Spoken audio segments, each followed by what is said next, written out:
오늘은 2월 21일 마가복음 15장 33절부터 47절까지입니다. 제6시가 되매 온 땅에 어둠이 임하며 제9시까지 계속하더니 제9시에 예수께서 크게 소리 지르시되 엘리 엘리 라마 사박다니 하시니 이를 번역하면 나의 하나님 어찌하여 나를 버리셨나이까 하는 뜻이라. 6시, 제6시가 되었습니다. 6시는 정오를 말합니다. 12시를 말합니다. 그때 예수님께서 온 땅에 어둠이 임했어요. 여러분 12시면요 가장 낮이 이제 환해지고 더워질 때 아닙니까?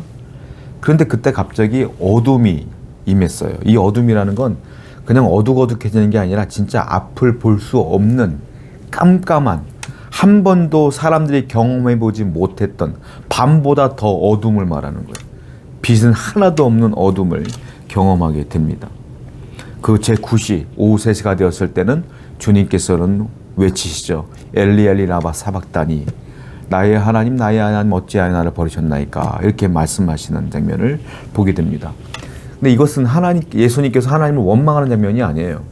나의 하나님 어찌하여 나를 버리셨나이까, 이것은 원망 불평의 말씀이 아니에요. 이건 뭐냐면 너무 고통스러우니까 주님께서 말씀하시는 장면인데, 주님께서 십자가를 지신 이유가 있잖아요. 그건 뭡니까? 하나님의 인자하심, 하나님의 사랑하심을 철저하게 믿는 거예요. 주님은 그랬기 때문에 자기의 생명보다 그 인자하심이 더 위대하다고 생각했기 때문에 그 십자가를 지시면서 하나님께 기도하는 장면을 보게 돼요. 여러분, 우리가 주님의 십자가를 진다는 것은 주의 인자하심이 생명보다 나음으로, 그것을 내가 인정할 때에 십자가를 지며 나아갈 수가 있어요. 여러분들이 하나님의 사랑을 인정할 때, 그 인자하심을 신뢰할 때에 우리가 사명을 감당하며 하나님의 신앙을 지키며 살아갈 수가 있다라는 겁니다. 오늘도 하나님의 인자하심을 신뢰하십시오. 하나님의 사랑을 신뢰하시는 여러분 되기를 축원드립니다. 다음 절입니다. 예수께서 큰 소리를 지르시고 숨지시니라. 이에 성소 휘장이 위로부터 아래까지 찢어져 둘이 되느니라. 예수님께서 드디어 숨을 거두십니다. 그때에 성소에 있었던, 지성소와 성소를 가리고 있었던 휘장이 위에서부터 아래까지 두 개로 쫙 쪼개집니다. 휘장이 왜 있느냐면요, 지성소와 성소를 나누는 겁니다. 왜냐하면 지성소는 대제사장이 1년에 한 번만 가요. 대속죄일에. 거기는 아무나 가면 안 돼요. 거기는 하나님이 임재하는 곳이에요. 언약궤가 있기 때문에. 거기 시은좌가 있는 곳입니다. 그렇기 때문에 하나님이 임재하시는 곳에 죄 있는 인간이 들어가면 어떻게 됩니까? 즉사합니다. 그래서 휘장으로 가누는 거예요. 그런데 갑자기 제사장들이 성소에 일하고 있는데 갑자기 휘장이 쪼개지면서 지성소가 드러난 거죠. 얼마나 놀랐을까요? 그들은 죽었다 생각했을 거예요. 그런데 아무 일도 벌어지지 않아. 이게 무슨 말이냐? 이제는 성소에서 지성소로 들어갈 길이 활짝 열린 겁니다. 새로운 길이 열렸다는 표시예요. 그 다른 복음서에 보면은 바위가 깨지고 무덤이 깨지면서 죽은 자들이 막 살아나는 것들도 벌어져요. 예수님 돌아가실 때. 그건 뭡니까? 죽은 자가 살아난다는 건 뭐예요? 이제 부활이 있을 것이다. 새로운 길이 열릴 것이라는 것들을 주님께서 알려주신 거예요. 하나님께서. 즉 예수님이 돌아가심으로 말미암아 이제 우리에게는 새로운 길이 열렸다. 그 길이 어떤 길일까요? 이제는 주님께로 우리가 직접적으로 기도할 수 있고 나아갈 수가 있게 되었고, 그리고 죽은 자가 살아난다는 건 뭡니까? 이제 앞으로 우리에게도 부활이 있을 것이다 라는 것들을 알려주는 사건이 주님의 죽음으로 다 드러나게 되는 겁니다. 주님이 십자가의 죽음으로 우리에게 영적인 새로운 길이 열린 거예요. 얼마나 감사합니까? 주님은 이 길을 만들기 위하여 돌아가신 거예요. 오늘도 저와 여러분들이 구원받은 것은 우연이 아닙니다. 하나님의 전적인 은혜입니다. 그 은혜를 기억하시고 주님을 묵상하시는 하루가 되기를 축원드립니다. 39절입니다. 예수를 향하여 섰던 백부장이 그렇게 숨지심을 보고 이르시되 이 사람은 진실로 하나님의 아들이었도다. 예수님 십자가 달리실 때에 백부장이 옆에 있었어요. 밑에 끝까지 있었어요. 로마 군인입니다. 그 백부장이 예수님 돌아가시는 것을 보고 자기도 모르게 스스로 고백합니다. 이는 진짜 하나님의 아들이었구나. 진짜 하나님의 아들로 인정하고 믿게 되는 겁니다. 이 이후에 백부장은 분명히 예수님을 믿었을 것이고 복음을 영접했을 거예요.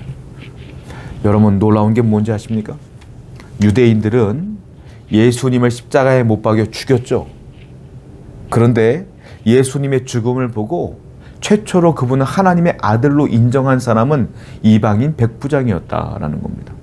유대인은 하나님의 아들로 인정하지 않아요, 여전히. 그런데 최초로 인정한 자는 이방인이었다라는 것이죠. 그 당시 유대인들은 선민 사상에 빠져 있었고 자기들만 구원받는다고 생각했어요. 그런데 이방인 백부장이 처음으로 주님을 하나님의 아들로 고백하는 걸 보면서 어떤 일들이 벌어지냐? 이제 복음은 유대가 아니라 유대에서 사마리아로, 사마리아에서 땅끝으로 전파될 것들을 주님께서 알려주는 겁니다. 그래서 그 복음이 온 세계로 덮여졌고 그 복음이 돌아서 우리에게로 올라온 거예요. 그래서 우리가 그 예수를 믿음으로 우리도 구원받게 된 거 아닙니까? 하나님의 놀라운 사랑과 하나님의 놀라운 은혜를 다시 한번 기억하시는 여러분 되기를 축원드립니다. 40절입니다. 멀리서 바라보는 여자들도 있었는데 그 중에 막달라 마리아와 또 작은 야고보와 요새의 어머니 마리아와 또 살로메가 있었으니 이들은 예수께서 갈릴리 계실 때에 따르며 섬기던 자들이요 또 이외에 예수와 함께 예루살렘에 올라온 여자들도 많이 있었더라. 여기 보면 3명의 여인이 등장하는데 막달라 마리아가 있었고요. 그리고 야고보와 요새의 어머니 마리아가 또 있고요. 살로메가 있었고 그리고 이름 모를 수많은 여인들이 등장을 하는데 이 사람들의 특징이 있어요. 갈릴리에서부터 예수님 십자가 달리시는 예루살렘까지 쫓아온 사람들이다. 계속 예수님 십자가에 달려 돌아가실 때 그 밑에 있지 못했지만 계속 쫓아오며 동행했던 것이죠. 어쩔 수 없는 상황 속에서 자기들이 할 수 있는 최대한의 것으로 헌신했던 여인들이 등장하게 됩니다. 그리고 47절도 볼게요. 막달라 마리아와 요새의 어머니 마리아가 예수 둔 곳을 보더라. 이게 뭡니까? 예수님께서 부활하셨습니다. 부활하셨을 때에 최초의 증인, 예수님의 부활을 처음으로 목격한 사람들이 누구냐? 이 세 여인이었다라는 겁니다. 엄청난 은혜를 겪게 된 거예요. 끝까지 갈릴리에서부터 떠나지 아니하며 주님을 쫓아왔던 이 여인들이 주님의 첫 번째 부활의 증인이 된 것이다 라는 겁니다. 우리가 흔히 주님을 위해서 일할 때에 위대한 일들을 계획하고 위대한 일들을 실행해야 된다고 생각해요. 여러분들은 내가 하나님을 위해서 이런 일을 해야지, 이런 일을 해야지, 내가 뭐 교회를 져야지, 내가 뭐 선교를 해서 선교제에다 교회를 하나 져야지, 위대한 일들을 막 계획하고 실행합니다. 물론 굉장히 훌륭한 일이에요.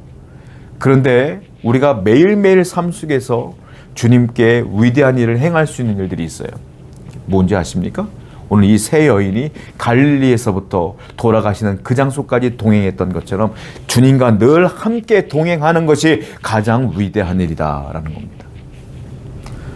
그럴 때에 주님의 부활을 처음으로 목격하는 은혜도 영광도 그들에게 있었던 것이죠. 여러분들은 주님과 얼마나 동행하십니까?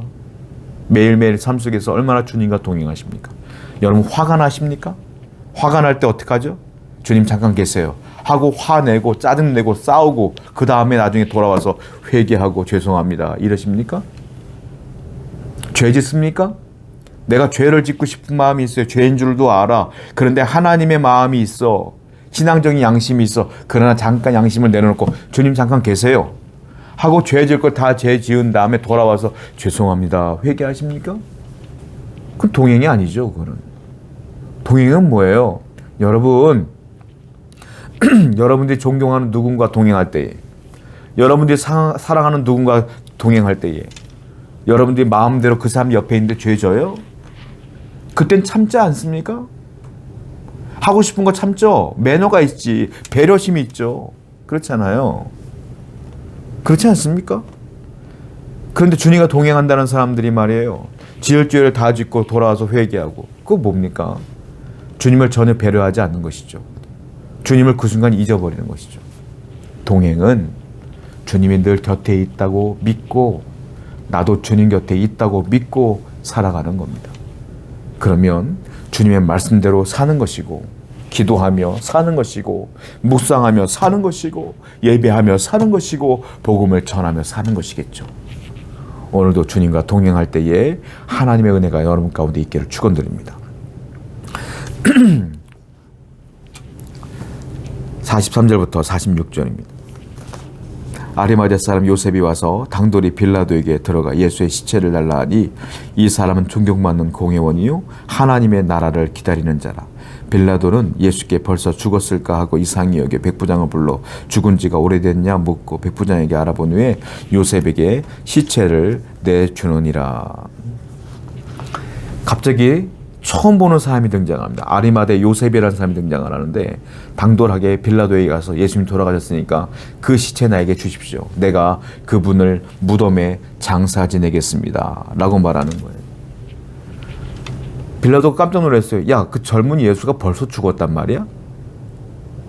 아니, 지금 오전에 달린 사람이 어떻게 오후 3시에 죽어? 라고 말하는 장면을 보게 돼요. 여러분, 아리마대 요셉은 빌라도에게 당돌하게 내가 그리스도를 믿는 사람입니다 라고 드러내는 거예요. 그동안 잠잠히 있었던 사람이 드러내는 거예요. 원래 예수님의 시체는 누가 데리고 가요? 예수님의 제자가 데리고 가서 장사를 지내야죠. 제자가 없어요. 예수님 곁에 아무도 안 남았어요. 그런데 남은 자가 있었어요. 아리마대 요셉이었습니다. 그 사람이 등장을 하는 거예요. 하나님은 누구와 일하는지 아십니까? 남은 자와 일하십니다. 끝까지 신앙을 지키며 그 자리를 지킨 자와 일하셔요. 내가 전반전에는 이렇게 일하다가 후반전에 지쳐서 떨어져 나간 사람과는 일 안 해요. 그냥 전반전에도 이름 없이 빛도 없이 그 자리를 지킨 사람, 후반전에도 이름 없이 빛도 없이 그 자리를 지킨 사람, 결국 다 떠났지만 그 사람만 남아있으면 남은 그 사람과 일하시는 거예요. 진짜 큰 은혜는 남은 자가 되는 겁니다.